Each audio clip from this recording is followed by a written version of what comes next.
નમસ્કાર, હું છું આપના સાથે ઈશા દુબે. આપ જોઈ રહ્યા છો જનસાક્ષી ન્યૂઝ. નજર કરીએ આજના મુખ્ય સમાચારો પર. અંકલેશ્વરના પાનોલી પોલીસ મથકે પશુ ઘાતકીપણામાં ઝડપાયેલી 2 ગાડીની વિભાગીય પોલીસ વડાની હાજરીમાં હરાજીની પ્રક્રિયા હાથ ધરવામાં આવી હતી, જેમાં 1 ગાડી વેચાઈ અને 1 ગાડી વેચાઈ ન હતી.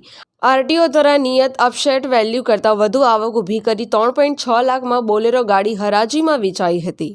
પાનોલી પોલીસ સ્ટેશનના માં ગુના રજિસ્ટર નંબર 2/24 તથા 168/2024 અંતર્ગત પશુ તરફ ઘાતકી વર્તન અટકાવવા માટેની કલમ 11A તથા DEFH તથા ગુજરાત પશુ સંરક્ષણ અધિનિયમની કલમ 5(1)A 6184 તથા MV એક્ટની કલમ 192 મુજબ 2 ગાડીઓ ટાટા પિકઅપ GJ 26T 1605 તથા મહિન્દ્રા બોલેરો GJ 16AU 9230 2 ગાડીઓની હરાજી માટે આજે પ્રક્રિયા હાથ ધરવામાં આવી હતી.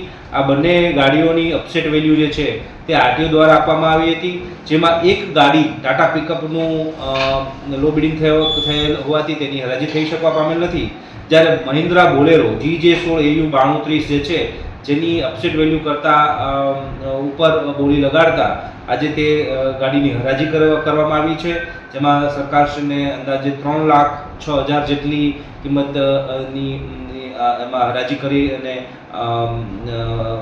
હરાજી કરીને આપવામાં આવેલ છે અને એ બાબતે પંચનામું કરી વિડીયોગ્રાફી કરી અને એની કાયદેસરની પ્રક્રિયા હાથ ધરવામાં આવી. પિન્ટુ મોદી, જનસાક્ષી ન્યૂઝ, અંકલેશ્વર.